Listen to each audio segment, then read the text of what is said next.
Hello. হ্যাঁ hello, কিলে phone দিছ? কাবিনেট টেলাই নেই আজি তো 15 দিনও যাই হারানো হিয়াতে কাবিনেট টেলাই না ফোন দিছ আমি তোমার কাছে চলে যাবো। কি আমি তোমার কাছে চলে যাবো, আর তো একটু কিছু ভালো লাগে না। বালা লাগেন না চলি আইবা কথা কথা তো জাটকি মারছো যে তোমার ঘর করতে না তোমার সংসার করতে না বাপের বাড়ি জামু গই তোমার বাপের বাড়ির ফাওয়ার দেখো ক্ষমতা দেখো অন কিনলে হেঁটে বালা লাগেন না তোমার কাছে চলে আজি তো 15 দিনও যায় না সালিশানা তো তোমার 1 মাস সময় দিছে ডিসিশন লইবার আগে তোর মা তো আর ফোন দি কজে কাবিনেট টেয়ারেডে দেখতাম আগামী বৈঠক বলি আর হুমকি দে ধমকি দে আমি তো সেখানে নিজে তুমি কিছু কইনু, সেখানে আমি মনে তুমি কইনু, যেদিন আর মার কারণে কইছি। আর মা ঘরেতে কাবিরাজ যেদিন হিয়ে করে। তোর মার কথা ধরি না সংসার করতে আনো আর ভাত খাইতে আনো হেগেন কই গেছো আরে সালিশানে কই গেছো না বৈঠক হয়েছে বৈঠকে তুই তোর বক্তব্য লইছে তুই নিজের মুখে কইছো না যে আয় ভাত খাইতে আনো আয় আমুক আয় ঠেকতে আনো কইছো না কইছো নে কইছি তো, আমি তো নিজে তুমি কইনু, আমি তো হিয়ার কারণে কইছি। হিয়ে কইছে তুই থাকিচ্ছে হেতের কাছে, হেতের ভাত খাইচ্ছে আসলে হেতের হিতে তুন। কিল্লাই তোর আরেক বেটার কাছে বিয়ে দিব কইলো না আতুন বালা বেটার কাছে বিয়ে দিব কইছে আতুন লই যে আরেক বেটার কাছে বিয়ে দিব সাসিন্দি বালা বেটাতে বিয়ে দিব তোরা কইলো না অন কিল্লা তো অন কিল্লা আবার হ্যাঁ আমি তো কইনু, আমি তো মনে তুমি কইনু ইগিন তোমারে। আমি তো ইগিন আর মনের বিরুদ্ধে কইছি, আর মা হিগে দিছি হিল্লাই। তো তোর মার কথা ধরি এই সংসারে এই অবস্থা করলা এই হাল করলা সমাজের কাছে আরে কালার করলা তিনবার বৈঠক গেছে এঙ্গা বৈঠকে তোমার 1 মাস সময় দিছে 1 মাস পরে ফাইনাল ডিসিশন হবো তুই এর ভিতরে আয় আরো এগেন কর হ্যাঁ মনে তুন কইনো তোর মার কথা ধরে কইছো তোমার মার কথা ধরে কইছো বালা কথা রে বুঝছি তো তাইলে আর এই হাল কিল্লা করলা আরো ছোট সমাজের কাছে কিল্লা ছোট করলা এঙ্গা আমি এটা থাকতাম নয়, তোমার কাছে চলে যাবো। আই আর বাপ মার গো আসল উদ্দেশ্য বুঝছি। হ্যাঁ তোর বাপ মার উদ্দেশ্য কি তোমার তো কাবিনেটে এগুলো আনি ওই আমরা করেছি না দি হারিয়েটা খোলাইতে না আরেকজনের। তোমার কাবিনেটে এগুলো আনি কিনবো বলে।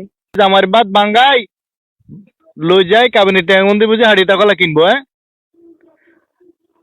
তো কিনো কেন সমস্যা কি আমি তো দিমু আর তো দিমু কইছি এটা যখন তোমার হক আর তো দিদিমু কইছি সমস্যা কি তুমি আইবার দরকার না তুমি তোমার বাপ মার কাছে থাকো তোমার বাপ মার কথা মতো চলো তোমার মাঝে না কো হেন চলো ফোন রাখো আরো বিশ্বাস করো না, আর মনে তো কোনো খারাপই নাই।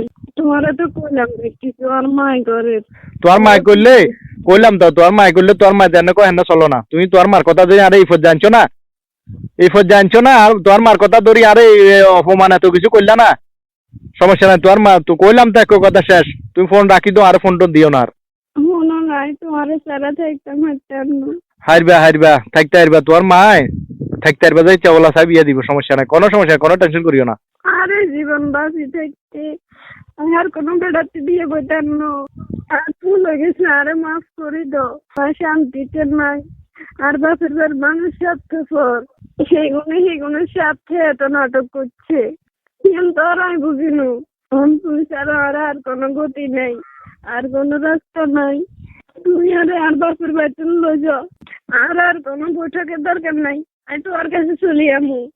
মাফ করে দিবি ঠিক আছে দোষ হগলে করে ঠিক আছে মাফ চাইলে আল্লাহর কাছেও মাফ হয় কিন্তু আজও যেহেতু সারাসারিও ন তোমারও সময় দিছে 1 মাস এটাও ঠিক আছে আমি তাও মানি লইছি তুমি আজ আর হরতুন যদি তোমার বাপ মার কথা মতো চলো তাহলে আর সংসার আইও না আজ যদি কো যে না সংসার আয় তোমার মাথা চুল হাঁকালে বা সারা জীবন আর সংসারে কাটালেবা মৃত্যুর আগ পর্যন্ত আর সংসারে থাকবা এই ওয়াদা যদি দিতে হারো তাহলে আর কাছে আইতে হারো আর নইলে আইও না শুনো আয় তোমার কথা মতো চলমু, তুই যেমনি করবা হেমনি চলমু, আর কেউর কথা ধরতাম না। আয় আর বাসের বার কথা শুনতাম নু। আর এই বাকি জীবন আমি তোমার সংসারে কাটালামু। জামার ভাই তুই কইয়ে থাকি দিন কাটালেও একজন নারীর সম্মান আছে, একজন নারীর সার্থক। আর বাসের বাদ মাসে গুছতে খাইলে সেই নারীর কোনো দাম নাই, 2 পয়সারও দাম নাই। আর সম্মান তোমার কাছে, তোমার সংসারে, তোমার ভাই। আচ্ছা ঠিক আছে তাইলে ভুল স্বীকার করছো কোনো সমস্যা নাই সংসার ভাঙ্গ না মসজিদ ভাঙ্গ সমান কথা ওই বিবেচনায় আমি তোমার সমস্ত দোষ সমস্ত ভুল আমি ক্ষমা করে দিছি মাফ করে দিছি ঠিক আছে ওই আর বাপ মারা হারামো আর বাপ মারলো একটু সুন্দর মতো চলিয়ে এবার ঠিক আছে নে ঠিক আছে।